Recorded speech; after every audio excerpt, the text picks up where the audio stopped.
Big boss India का एकमात्र ऐसा रियलिटी शो जिसके लिए एक्साइटेड बस उसमें जाने वाले कंटेस्टेंट ही होते हैं, बाकी दुनिया वालों को इससे घंटा कोई मतलब नहीं है। तो भैया फिर से शुरू हो गया है बिग बॉस OTT सीजन 3 और इस बार के कंटेस्टेंट देखने के बाद पहले सल्लू भाई ने शो छोड़ दिया। सल्लू भाई ने कहा होगा कि शो में लैटरिन चल सकती है लेकिन लैटरिन में पूरा का पूरा शो ना भैया, ये हमसे ना हो पाएगा। उसके बाद बिग बॉस ले आया छाती पर बड़े बड़े बालों वाले अनिल कपूर को। खैर अच्छा है कि ये अनिल कपूर को ड्रामा देखने का सबसे ज्यादा एक्सपीरियंस होगा। अरे भाई after all he is the father of the great Sonam Kapoor, the greatest actress. छी ये क्या बोल दिया।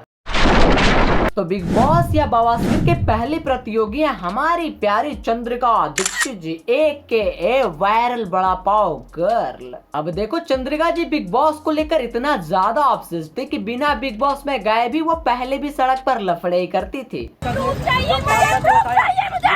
तुझे अपनी रेडी का भी वीडियो भेज रही हूँ, ठीक है? पीछे से बात करिए, पीछे से बात करिए, पीछे से बात करिए, पीछे से बात करिए। चलो भाई साहब बंद करो ना, छोड़ो। पीछे हो जाओ दीदी, आप हटो, कोई बात नहीं, पीछे हो जाइए। जो सच है वो बताना पड़ेगा। बंद करो, छोड़ो।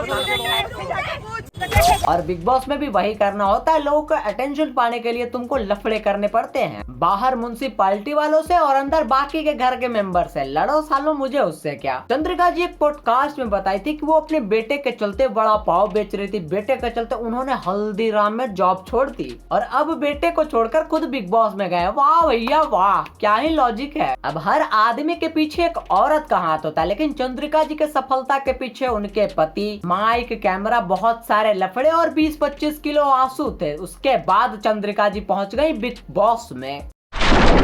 तो हमारे पहले प्रतियोगी हैं रणवीर, इलाहाबादिया नहीं सोरे। भाई ये जब से बिग बॉस में आया है तब से बस अपने ही दुखड़े सुनाया जा रहा है। भाई मेरे तू बिग बॉस में गया है, इंडियन आइडल में नहीं। मुझे काम नहीं मिला इसीलिए मैं बिग बॉस में आया। रणवीर भाई काम मिलने के लिए काम खोजना भी पड़ता है और जितना तुम यहाँ वेस्ट करोगे उससे अच्छा कोई काम ढूंढ लेते, अच्छी खासी काम भी मिल जाती, क्या पता किस्मत खुल जाते, क्या पता परमात्मा तुम्हारे लिए सफलता के दरवाजे खोल रहा होता और तुम बिग बॉस में जाकर अपने दुखड़े गा रहे हो। ये जनरेशन का ना यही प्रॉब्लम है। और जरूरी नहीं है कि बिग बॉस में जाने के बाद लोगों की जिंदगी सुधरे जाए, बहुतों का तो सत्यानाश भी हुआ है, कुछ तो ऊपर ही। अब आते हैं एल्विस भाई के दाहिने अखरोट यानी कि दोस्त कटारिया भाई के ऊपर। अबे यार अब जरा सोचो कि कटारिया भाई ऐसा क्या उखाड़ बैठे हैं जिसके वजह से इनको बिग बॉस में बुलाया गया। सोचो सोचो, आराम से सोचो। चलो मैं ही बता देता हूँ, कुछ नहीं भाई, एल्विस यादव की पैरवी पर बिग बॉस में गया है। लोग पैरवी लगवाकर नौकरी लेते हैं या फिर कोई ढंग की चीजें करते हैं, लेकिन कटारिया भाई पैरवी लगवाकर बिग बॉस में जा रहे हैं। वाह भाई वाह। अब कटारिया भाई बिग बॉस में जाने के बाद अपने पिताजी द्वारा छोड़ी गई परंपरा को आगे बढ़ाएंगे, सिस्टम 2.0। और बिग बॉस जैसे शो से तुम क्या एक्सपेक्ट करते हो कि यहाँ पर बहुत बड़े महान महापुरुष और लेजेंड आएंगे? ना भैया, ऐसे ही जंडू भरे पड़े हैं। और जो कहते हैं कि तुम कभी किसी की चाट कर जीवन में सफल नहीं हो सकते, उनको दिखाओ कि कटारिया भाई एल्विस यादव की चाट चाट के बिग बॉस में चला गया। कटारिया और एल्विस यादव के सारे सोशल मीडिया पर तुम्हें एक बात कॉमन मिलेगी, दोनों पर सबसे ज्यादा एल्विस यादव ही दिखेगा। हमारे अगले प्रतियोगी हैं नीरज गोयात, जो खुद को गोट बॉक्सर बताते हैं, वो भी खुद से। अब नीरज गोयात की करियर तब सबके सामने आई जब भाई ने जाकर जैक पॉल को फुल गवारबाजी में फाइट के लिए चैलेंज किया। Oye, Jake Paul, I'm the man of my word. Come to daddy. I'm here. Come to daddy. I'm in your country. Come I'm to in your daddy. town. I'm here in your gym, man. You using translate application, right? And you abusing in Indian language. Now abuse. Listen, Ab de gali. Listen, brother. You can't handle a little shit talk. Your Blah, feelings blah, are blah. hurt. I don't understand. Your I feelings don't are hurt. understand. Did I No. hurt your feelings? No, you hurt. Check, Did I hurt your feelings? Yeah, check. It feels a little. Hey, no, it it's feels not little. It's a jigra. Listen, brother. Fuck It's you called- 3 times. it's called- भाई Jack Paul के पास पहुंच गया उसको boxing match के लिए challenge करने के लिए, और इस बात को लसेड़ लसेड़ के 100-200 रील पोस्ट करी, हो गई सोशल मीडिया ग्रो। साला यहाँ जनता नीरज गोयात और जैक पॉल की फाइट का इंतजार ही करते रह गए और नीरज भाई बिग बॉस में चले गए। नीरज भाई एथलीट के लिए बहुत ही रिस्पेक्ट थी दिल में, लेकिन आपकी ये लक्षण देखने के बाद मुझे नहीं लगता कि मैं कभी दोबारा आपका रिस्पेक्ट कर पाऊंगा। भाई तुम इंटरनेशनल लेवल पर रिप्रेजेंट करते हो इंडिया को और ऐसे सड़ियल शो में जाकर बैठे हो, कम से कम थोड़ा अपने इमेज का तो ख्याल रख लेते। अगली है शिवानी कुमारी जी। ये गरीबी और देसी कोटा से बिग बॉस में पहुंची हैं। अब अगर तुम थोड़े से बाय डिफॉल्ट गवार हो और थोड़ा सा देसी होने का दिखावा करते हो तो तुम शिवानी कुमारी हो। रैंडम एरोप्लेन में बैठे हैं हम, सतुआ गोरे बैठे, ये मैं माई बे हम तो कहती व्हाट, हमने कह दी हॉट।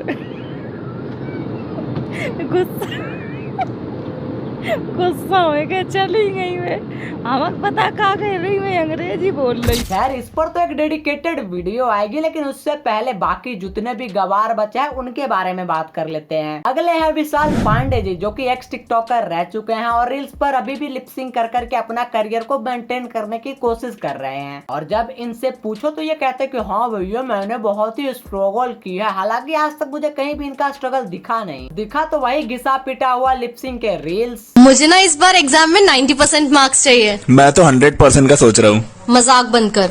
शुरू किसने किया? अब आते हैं हमारे देश के एक बहुत ही जिम्मेदार पत्रकार दीपक चौरसिया जी। तुम खुद ही सोच सकते हो कि उस देश का क्या हाल होगा जहाँ का जिम्मेदार पत्रकार ऐसे घटिया शो में जाकर बैठा हुआ है। आप अपनी जेब में पर्स रखते हैं क्या?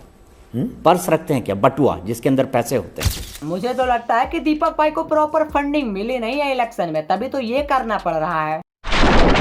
अब आते हैं मलिक खानदान के चश्मे चिराग अरमान मलिक और उनकी दो बीवियां, क्योंकि तीनों का ज्वाइंट खाता है। अरमान मलिक हगने भी अकेले नहीं जाता, ये तो फिर भी बिग बॉस है। और हमारे जो लोग हैं ना बेवकूफ लोग, वो हम पे क्वेश्चन मार्क कर रहे हैं। तो मैं सबसे पहले बता दूं, अरमान की जो शादी हुई थी 17 साल की एज में हुई थी, उन दोनों की नहीं बनी, वो दोनों अलग हो गए। उस टाइम जो था हमारे पास हमने दे दिया डिवोर्स केस में, वो क्लियर हो गया। ठीक है, कल को मेरी और इनकी नहीं बनेगी, मैं भी अलग हो जाऊंगी। अगर मेरी नहीं बनेगी इनके साथ, मैं भी अलग हो जाऊंगी। तो पूरी जिंदगी एक मजबूरी के रिश्ते में कोई नहीं रहता, ना वो रही ना हम रहे। और हालांकि ये बात हमें ना हर कोई देखता है, तो वो भी देखती होगी। साला मुझे ये समझ नहीं आता कि दो बीवियों को साथ में ले जाने का मतलब क्या है और साला ये अलाउड कैसे है। वो क्या है ना कि अरमान भाई को फुल घर जैसा माहौल चाहिए था बिग बॉस में। मुझे अब तक समझ में नहीं आया कि ये तीनों इंडिविजुअली अंदर गए हैं या एक की एंट्री पर पूरा खानदान घुस गया है। और बच्चों को घर पे क्यों छोड़ दिया, उनको भी साथ ही ले जाते। बिग बॉस थोड़ी है फैमिली वेकेशन हो जाती।